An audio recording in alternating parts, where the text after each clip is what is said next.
My name's Tasha, and let me tell you about how my world used to be before everything flipped upside down. Back when life was just Dad, Mom, and me, we lived in a big old house with more rooms than I bothered to count. It was peaceful, you know, the kind of place where laughter filled the halls, and there was always some sweet smell wafting from the kitchen. Mom was the heart of our home.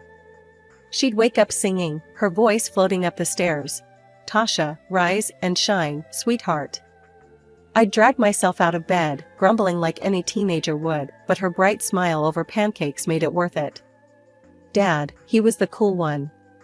Always had a joke ready to lighten the mood or a story about his younger days. "When I was your age, I thought I could conquer the world with just a guitar and a bad haircut," he'd say, and we'd laugh, knowing he'd done just fine with a business suit and a level head instead. Life was good. More than good, actually, it was perfect. But as they say, all good things have a way of ending too soon.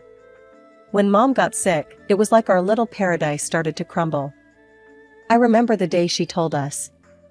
We were sitting in the living room, the TV was on but no one was watching.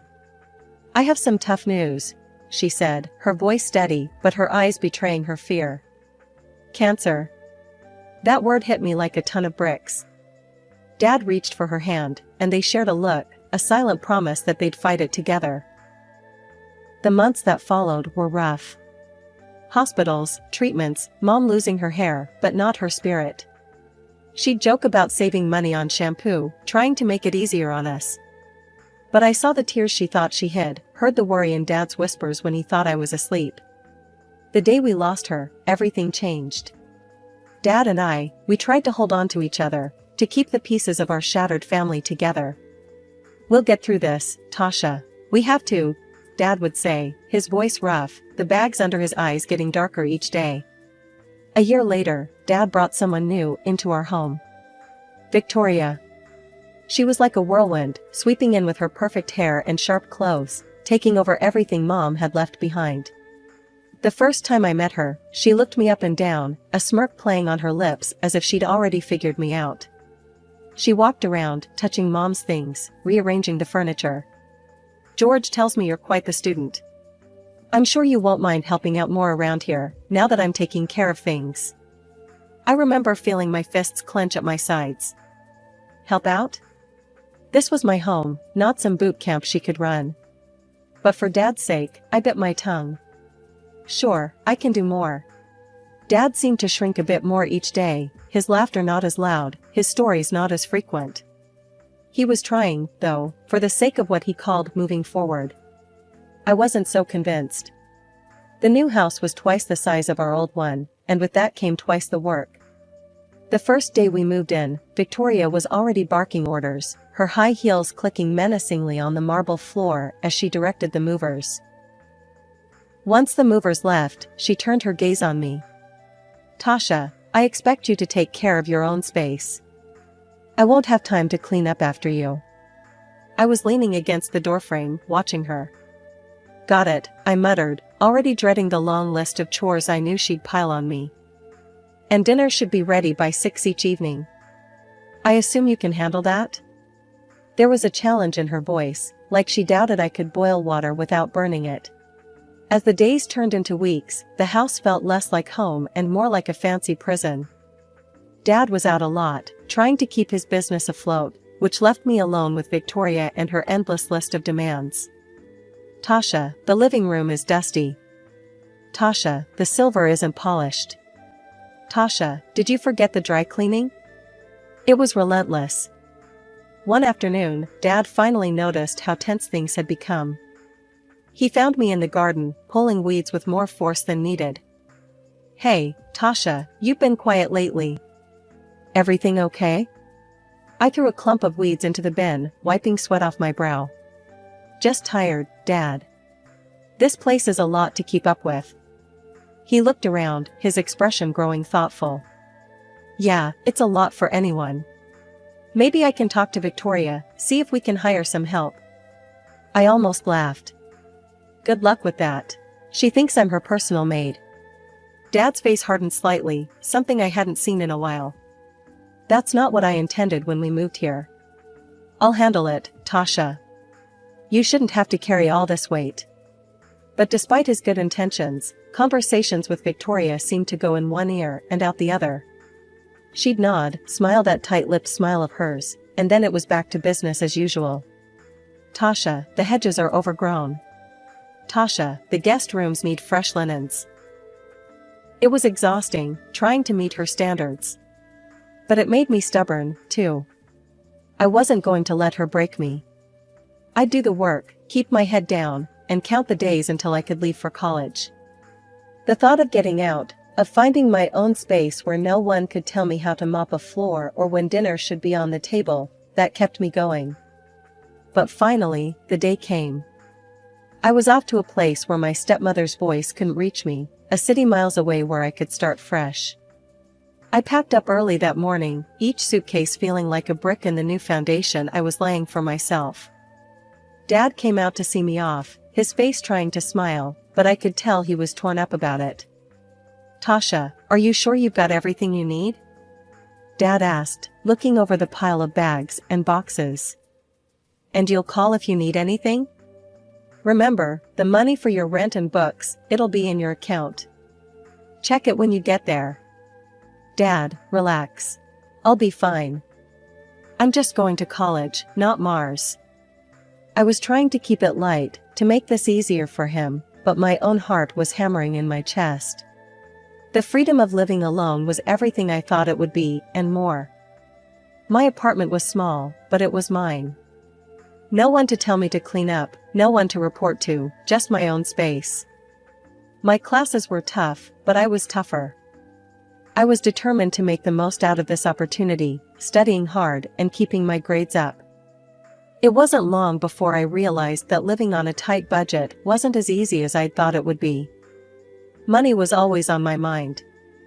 I didn't go out much, didn't see the point in blowing cash on parties when I had a goal in mind.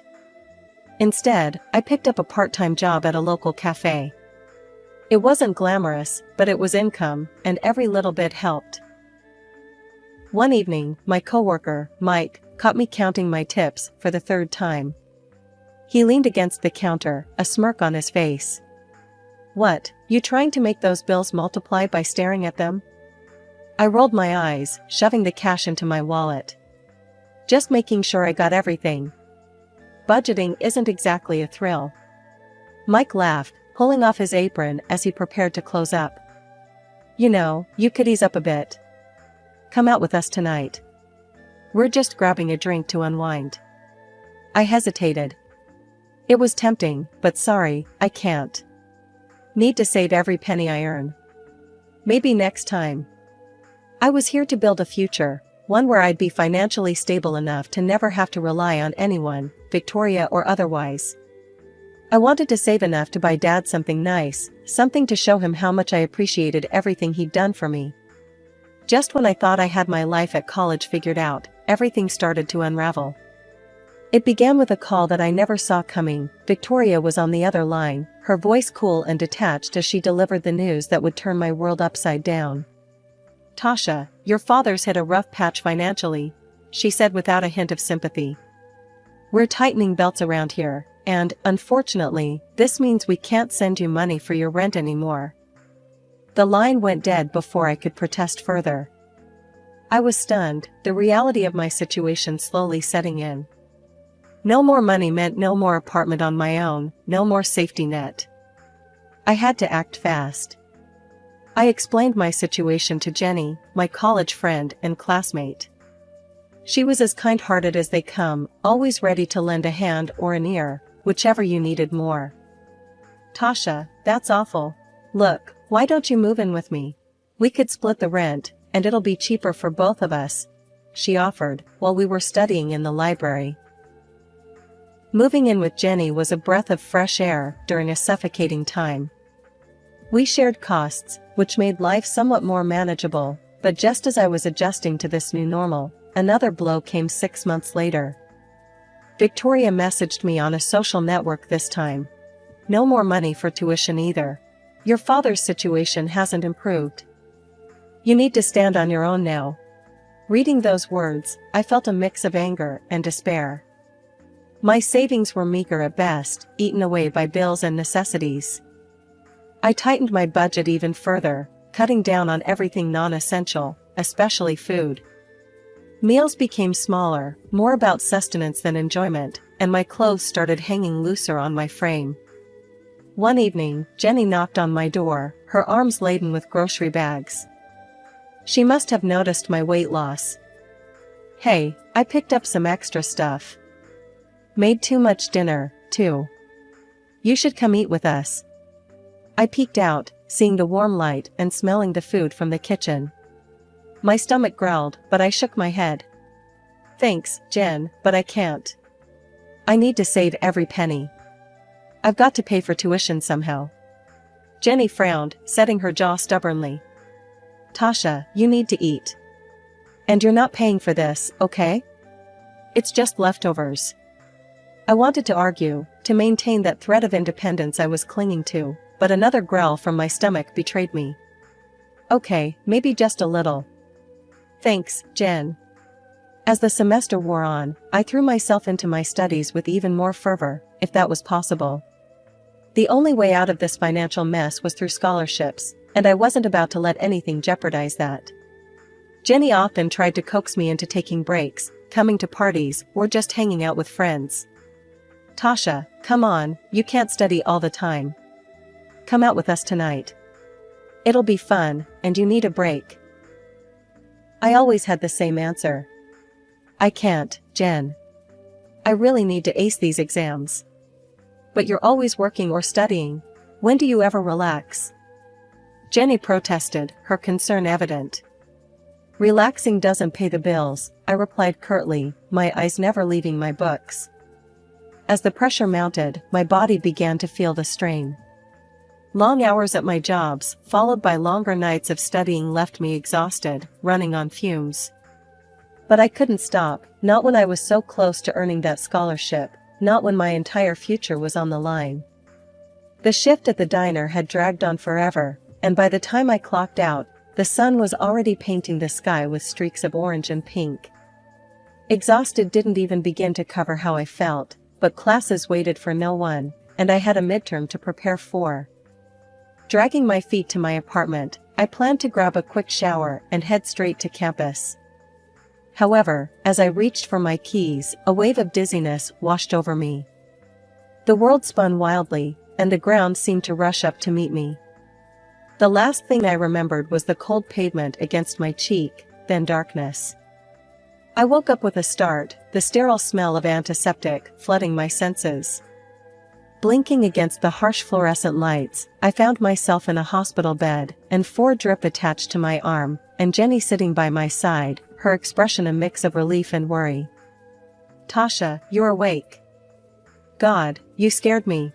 I found you passed out outside your apartment," Jenny said, her voice shaky. "You collapsed, Tasha. The doctors said you're severely malnourished and dehydrated. You've been pushing yourself too hard. You need to rest." Rest was a luxury I couldn't afford. Not now. Not with everything hanging by a thread. But arguing felt like running a marathon, and I didn't have the energy. After a couple of days under observation, I was discharged with strict instructions to take it easy. Instructions that might as well have been written in sand, for all the good they did. I headed straight home, my body weak, but my mind racing with all the things I needed to catch up on. Once home, I tried calling Dad. I needed to hear his voice, to tell him what happened. Maybe, just maybe, he could help. But the calls went straight to voicemail. Frustrated and feeling more alone than ever, I dialed Victoria's number next. She picked up on the 3rd ring.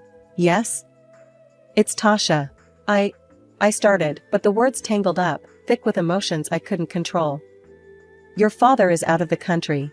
Business," she interrupted sharply. "And before you ask, no, we can't help. You're on your own." Her words hit like a slap. But "There's nothing more to discuss, Tasha. You're an adult. Handle it." The line went dead, leaving a ringing silence in its wake. I sat there, phone in hand, the weight of her dismissal crushing. It was then, in that quiet apartment, that the reality of my situation truly sank in. I was alone. Utterly and completely. Exams were creeping up, looming over me like dark clouds ready to burst. The stress was a tangible thing, wrapping its fingers around my throat, making it hard to breathe. To keep up with my studies, I had no choice but to let go of one of my jobs. Money, already a trickle, now felt like it had dried up to a few last drops. Sitting across from Jenny in the little diner we frequented, I fiddled with the edge of the menu, my stomach growling but my wallet painfully thin. "Stop looking at the prices, Tasha. I've got this, okay?" Jenny said, her voice firm but gentle. She was trying to be supportive, but accepting help never got easier. "I'll pay you back. Every cent," I muttered, feeling the weight of each word. Jenny rolled her eyes, a smile tugging at her lips. Yeah, I know. Just order something hearty, all right? You look like you could use it." Reluctantly, I ordered the cheapest meal, my pride aching with every word. But Jenny was right, I needed the energy, especially now. As the exams rolled in, one after the other, I poured everything I had into them. Nights blurred into days, textbooks and notes scattered around me like a fortress. When the results came in, I couldn't believe my eyes, straight A's. A tuition bonus followed, a small but significant light at the end of a very dark tunnel. I should have been over the moon, but all I could do was collapse into bed, my body and mind shutting down from sheer exhaustion. I slept for days, missing calls and messages, the world moving on without me. One night, wrapped in the solitude of my small apartment, I dreamt of Mom. She was in our old kitchen, humming a tune, her smile warm and inviting. "Tasha, come here, sweetheart," she called, her voice a soft echo of better days. In my dream, I went to her, basking in the feeling of being home, being safe. But as dreams do, it ended, and I woke up in tears, the ache in my chest raw and fierce. The emptiness of the apartment was suffocating, and a desperate need to connect with her overwhelmed me. I made a decision then, one that felt like grasping at straws but necessary. I would go back to my hometown, visit her grave, and maybe, just maybe, find some of that peace I saw in my dream. Checking my bank account, I calculated what I could afford, a cheap bus ticket, the cheapest I could find. Work could do without me for a couple of days, I wasn't much use to them or anyone else in my current state anyway.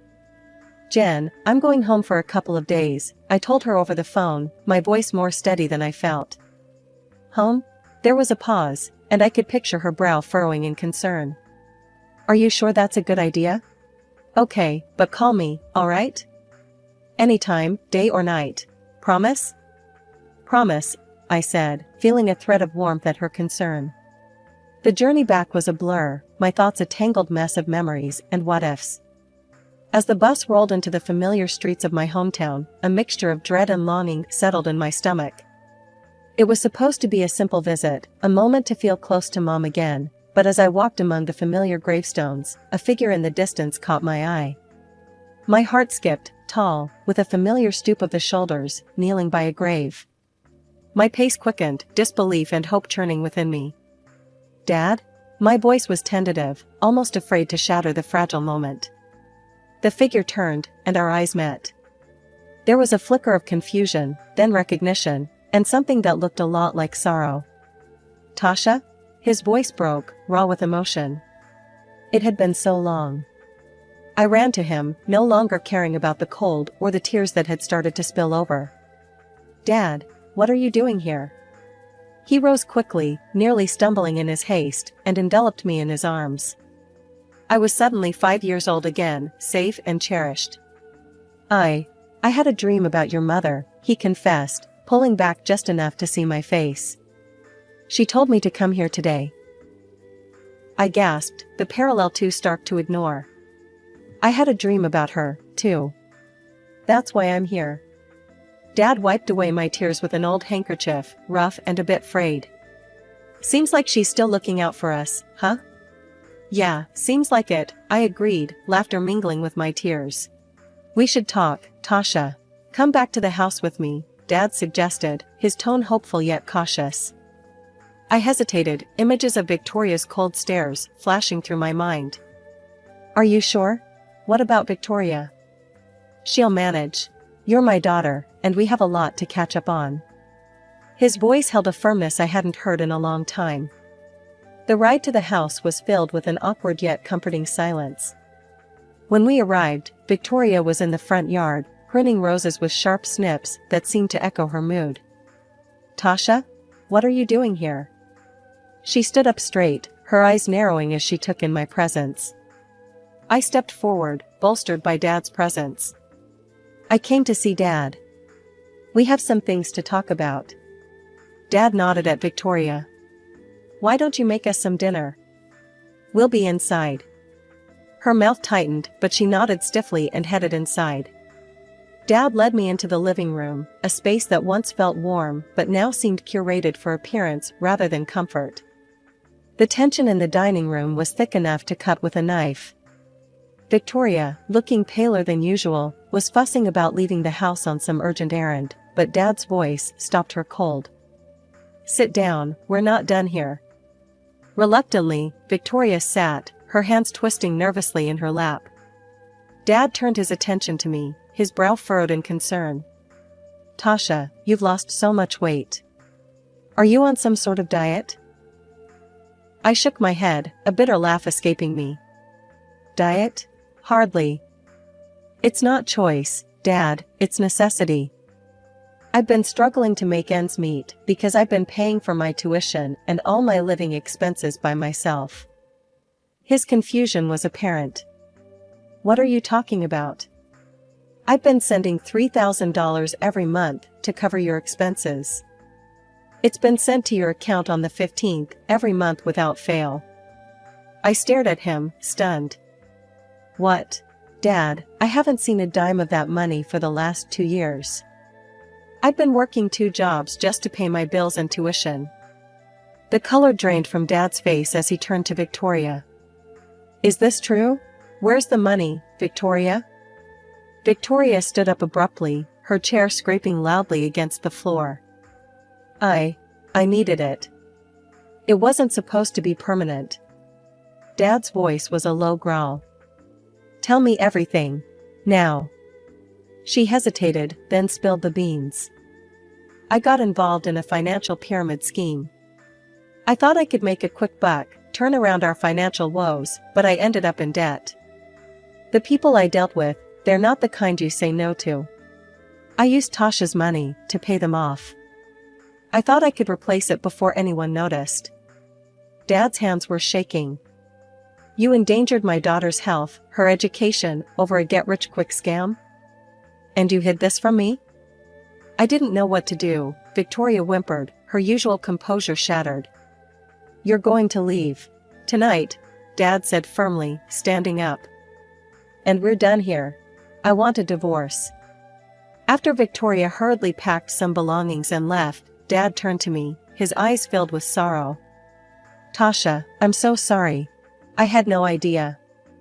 From now on, I'll handle your finances directly. No more middlemen. I managed a small smile. Actually, Dad, I got a scholarship recently. Tuition's covered. His eyes lit up, pride overtaking the anger. That's my girl. Always making me proud. But you deserve a break. How about a vacation? A real one, by the sea. You've earned it. The vacation was like a dream. Blue skies, golden beaches, and the soothing sound of waves. It was a chance to recharge, to put the struggles and pain behind me. I returned with a renewed vigor, ready to tackle my studies with fresh enthusiasm. Now, back at school, I still worked part-time, not out of necessity, but to save up for something special, a gift for Dad, a thank you for everything. Despite the hardships, the challenges, I found myself attending the occasional party with friends, allowing myself to enjoy life, not just endure it.